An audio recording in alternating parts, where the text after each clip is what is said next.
Mesdames et messieurs, bonsoir et bienvenue sur Médien TV.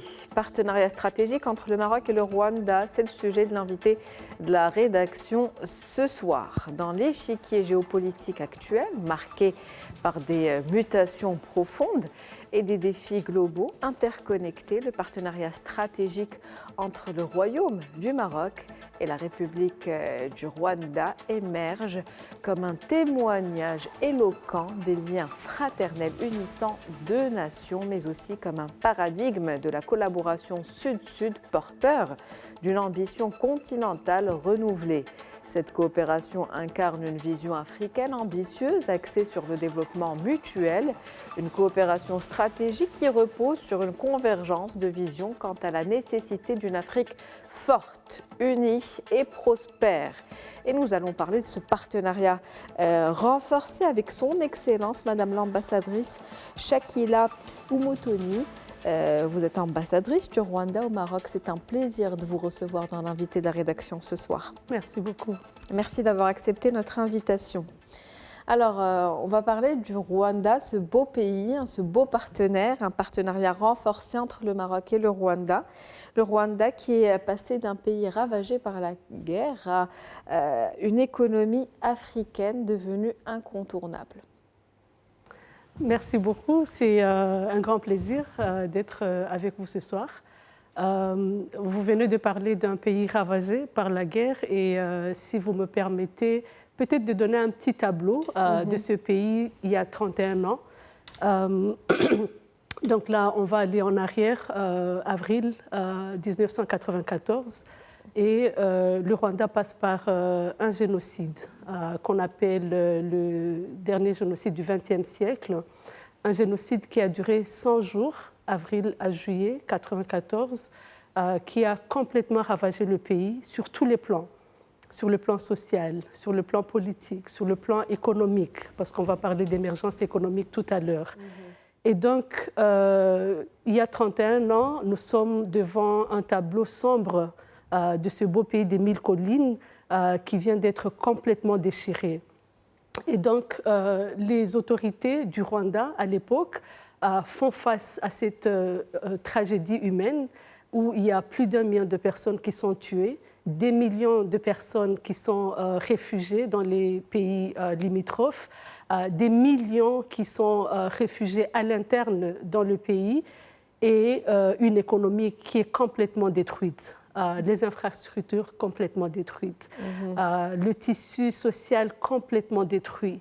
Et donc, face à tout ça, le Rwanda devrait faire des choix très difficiles, soit de continuer dans sa descente vers l'enfer, ou soit de se relever et d'écrire un nouveau chapitre pour le pays.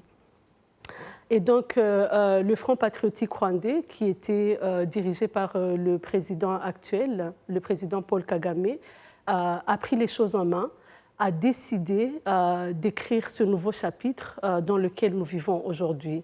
Et donc, en plus d'arrêter le génocide, ce qui était une première priorité pour le pays, il y a d'autres choix de reconstruction de tout le pays qui devraient commencer. Et donc, d'un côté, il y a des aspects liés à la justice, évidemment, parce que le génocide a été commis par des Rwandais contre des Rwandais. Mais en même temps, quel genre de justice va pouvoir juger plus d'1 million de personnes qui ont été impliquées dans les tueries? Quel genre de justice va être capable de résister face à ce génocide qui venait de ravager le pays et où on n'avait ni juriste ni institution en place. Et donc, du coup, parmi les choix que le Rwanda a fait, c'était de faire recours à des solutions locales. Et c'est les fameuses tribunaux Gacaca dont vous avez certainement entendu parler. Et ces tribunaux ont fait un travail mais énorme. Ils ont duré à peu près 12 ans et ça a permis et aux génocidaires présumés et aux victimes de s'asseoir autour de la table, de parler de ce qui s'est vraiment passé et de là déclencher tout le processus de réconciliation nationale. Aujourd'hui, nous sommes fiers de voir que le pays est réconcilié. On ne va pas dire qu'il est réconcilié à 100%, parce qu'il y a encore des génocidaires présumés qui vagabondent dans le monde entier, surtout dans les pays occidentaux, et qui ne font pas face à la justice. Mais il y a eu beaucoup de progrès au niveau national sur le plan de la réconciliation nationale, mais surtout aussi sur le plan de la reconstruction des institutions. Parce que c'est vraiment ça le point de départ. Si on parle aujourd'hui d'une émergence économique, c'est parce qu'il y a eu des conditions nécessaires pour pouvoir redémarrer l'économie du pays. Et donc des institutions qui sont stables, une volonté politique de pouvoir se heurter à tous les défis contemporains qu'on voit dans beaucoup de pays, notamment la corruption. Eh bien, le Rwanda est champion aujourd'hui en termes de lutte contre la corruption. Il y a eu beaucoup de réformes sur tous les plans pour s'assurer que, effectivement, les investisseurs puissent trouver un environnement propice pour venir investir au Rwanda. Et du coup, le Rwanda est devenu un des pays les plus attractifs, pas que dans notre région, pas que sur le continent, mais vraiment sur le plan international, parce que les investisseurs, ils ont confiance. Ils ont confiance qu'ils peuvent venir au Rwanda, ils peuvent travailler dans la paix, il y a de la stabilité politique et donc du coup, ça permet à ces investisseurs de pouvoir commencer au Rwanda avec des possibilités de pouvoir étendre sur la région et sur le continent en général. Plusieurs efforts, en tout cas, ont été déployés toutes ces années, des efforts qui ont fini par porter leurs fruits. On est en train de le vivre, ce nouveau chapitre qui a été réécrit, ou une continuité plutôt d'histoire, parce qu'on ne doit pas oublier l'histoire, une transformation qui s'est opérée, notamment une transformation économique qui a rendu aujourd'hui le Rwanda fort de son économie, par son peuple, par son histoire également. Qu'est-ce qu'on peut dire justement? Vous avez parlé d'investisseurs, vous avez parlé d'institutions fortes, de confiance aujourd'hui. Qu'est-ce qu'on peut dire sur le partenariat justement stratégique, le partenariat renforcé entre le Maroc et le Rwanda? Eh bien, c'est un partenariat, je vais dire, un partenariat gagnant-gagnant d'abord, mais surtout un partenariat qui est basé sur de fortes relations bilatérales entre les deux pays. Je vais peut-être rapidement rappeler que ce partenariat a été relancé en 2016 avec les échanges de visites entre nos leaders. D'abord le président Paul Kagame qui a effectué une visite ici au Maroc et quelques mois après, Sa Majesté le Roi a été à Kigali. Et depuis lors, c'est un nouvel élan qui a été impulsé dans les relations bilatérales entre nos deux pays. Pendant son déplacement au Rwanda, Sa Majesté avait dans sa délégation des hommes d'affaires, des acteurs économiques marocains qui se sont rendus au Rwanda, pour certains qui connaissaient déjà le pays, pour d'autres qui le découvraient. Et depuis lors, on a vu se matérialiser la plupart des accords signés à l'époque.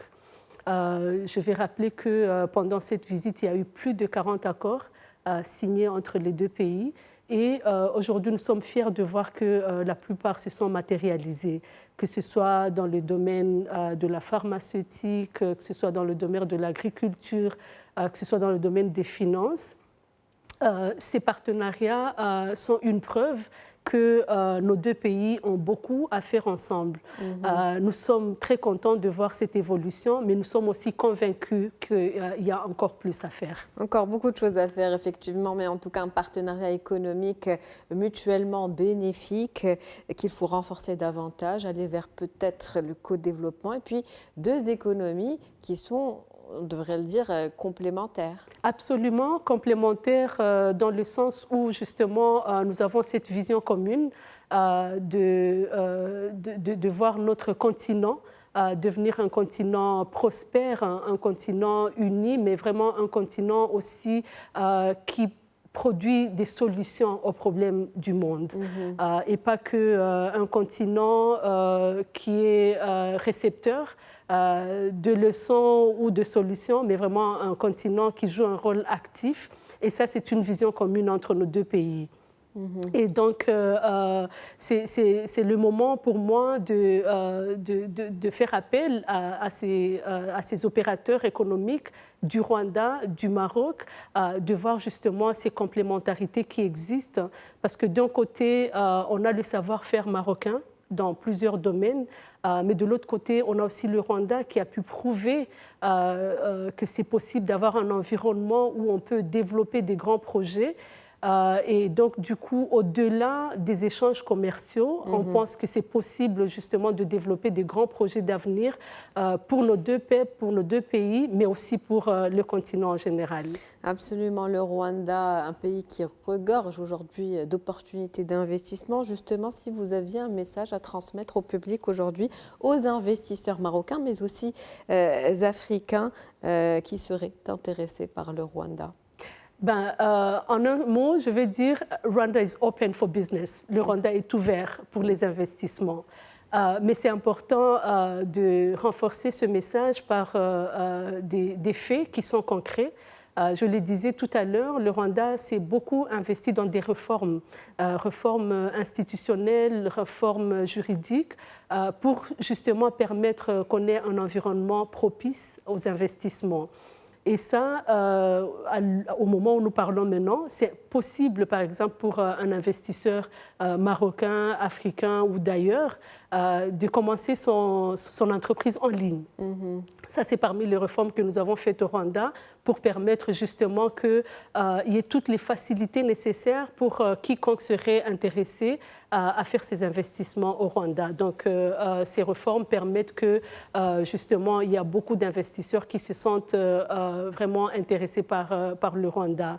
Je parlais tout à l'heure de la lutte contre la corruption, parce que ça reste un facteur quand même qui fait que l'Afrique n'est pas tout à fait un terrain propice pour les grands investisseurs.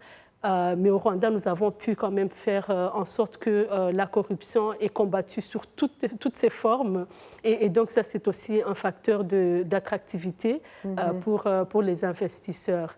En plus de ça, nous avons mis en place des incitations pour les investisseurs, surtout dans des secteurs clés, comme les télécommunications, les infrastructures, etc.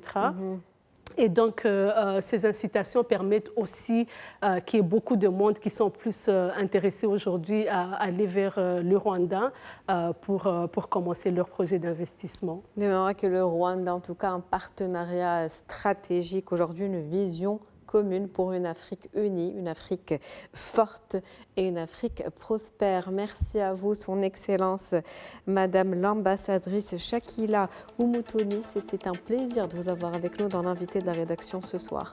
Merci à vous. C'est la fin de l'invité de la rédaction pour ce soir. Merci pour votre fidélité. On se retrouve demain avec un nouvel invité, de nouveaux sujets. Très bonne soirée.